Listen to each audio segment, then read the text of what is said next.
Okay, we're going to do the last chapter, chapter 10, 7 lessons, by implementing a bit of whimsy.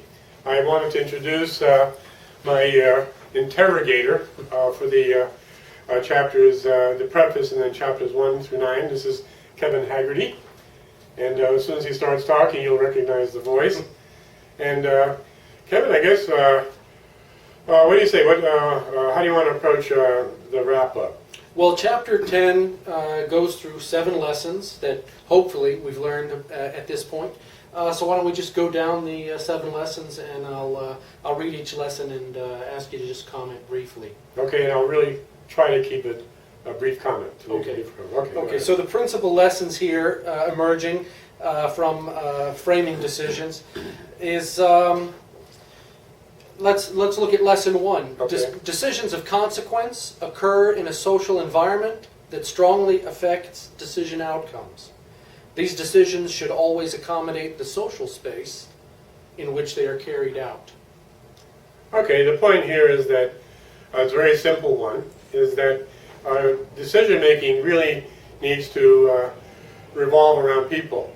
If you don't have people, you don't have decisions at all. And this should be a self-evident point.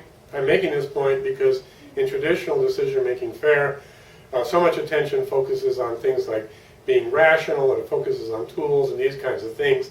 What we're saying here right now is that what you need to do is focus on people.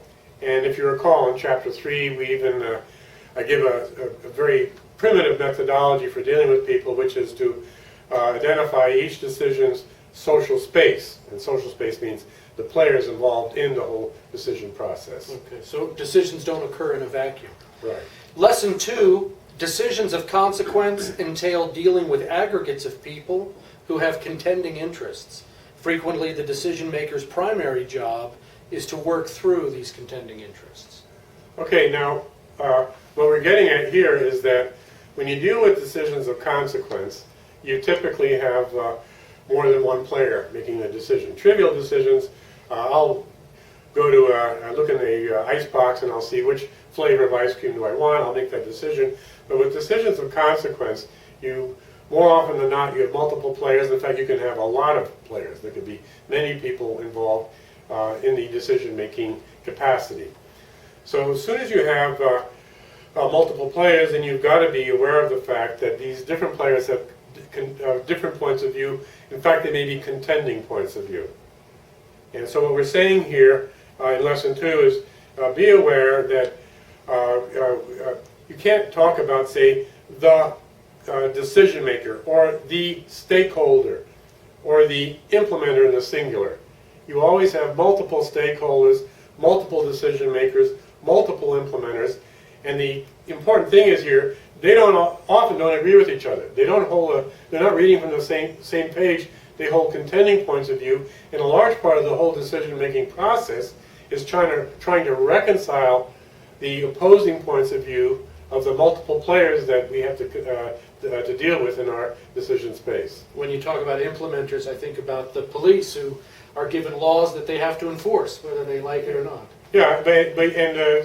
Yeah, we don't want the police interpreting the laws in their own way. And in decision-making, very often, the implementers, we find, may be interpreting the decision in ways that suit their particular needs. Sure. Okay, Lesson 3, an emphasis on tools often distracts us from effective decision-making.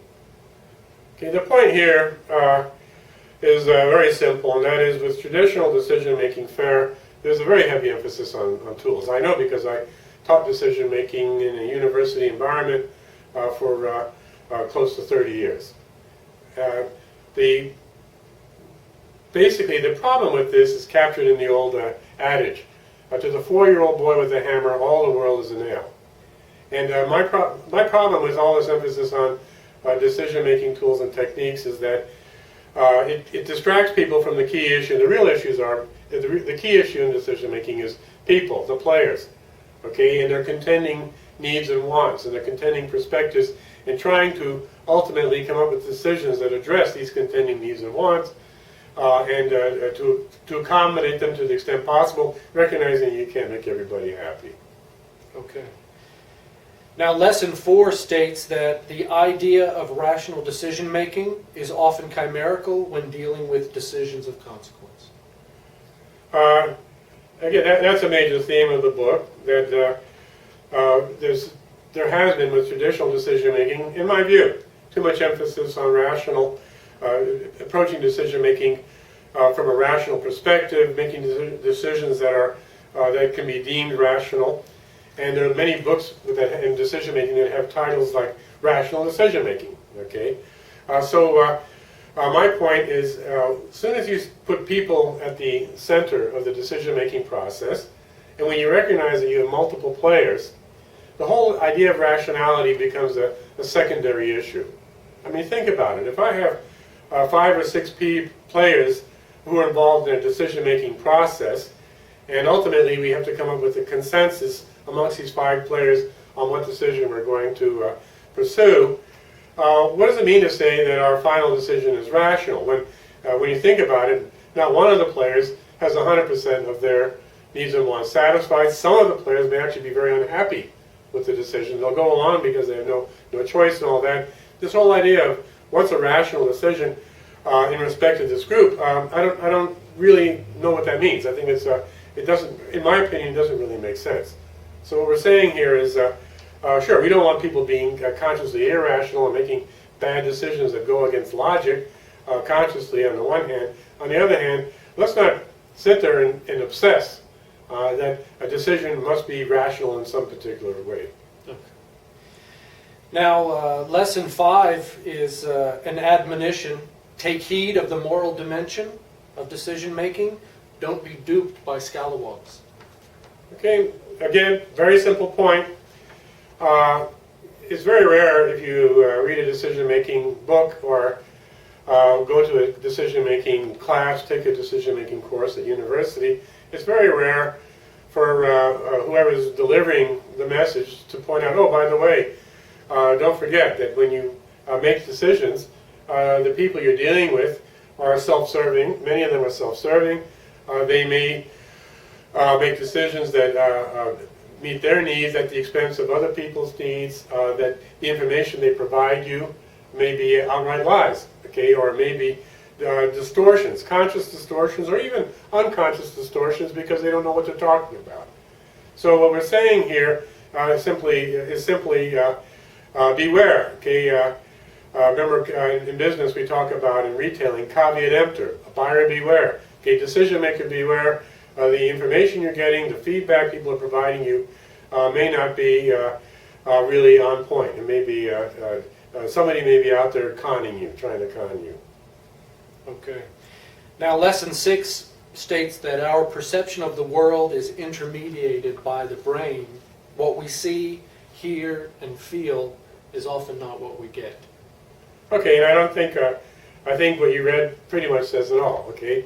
All of us have this 3-pound organ up in our heads with 100 billion neurons. Each neuron has 10,000 connections with other neurons, trillions of pathways. Everything that you see, I see, every perception we have is unique to us, okay? And what we see doesn't really match with an external reality. If there were ever any way to actually assess external reality, we would find that what we see, our perceptions, are different from that external reality because of the intermediation of the brain. Okay. And then the final lesson, Lesson 7, we can learn a lot from honeybees. Leaderless distributed decision-making is here to stay. Okay, and the honeybee reference refers to the distributed decision-making that we discuss in chapter, which chapter was that? That was chapter 7, okay, in group decision-making. And basically, I think people already know that with the coming of the internet, with social media, that increasingly we're tapping into people all around the world, 24/7, to try to come to conclusions about things, make decisions about things, without having some decision-making autocrat sitting in the center calling all the shots. Increasingly, we're becoming accustomed to making decisions in a distributed fashion, taking advantage of a lot of the distributed decision making, a lot of the distributed communications tools that are available to us. Okay, well, that concludes the Chapter 10 list of the 7 lessons, and I just want to thank you, J.D. Frame, for helping us, walking us through your book, Framing Decisions, Making Decisions, Decision-Making that Accounts for Irrationality, People, and Constraints. Okay, and I thank you for your role as interrogator. Thank you. Thanks.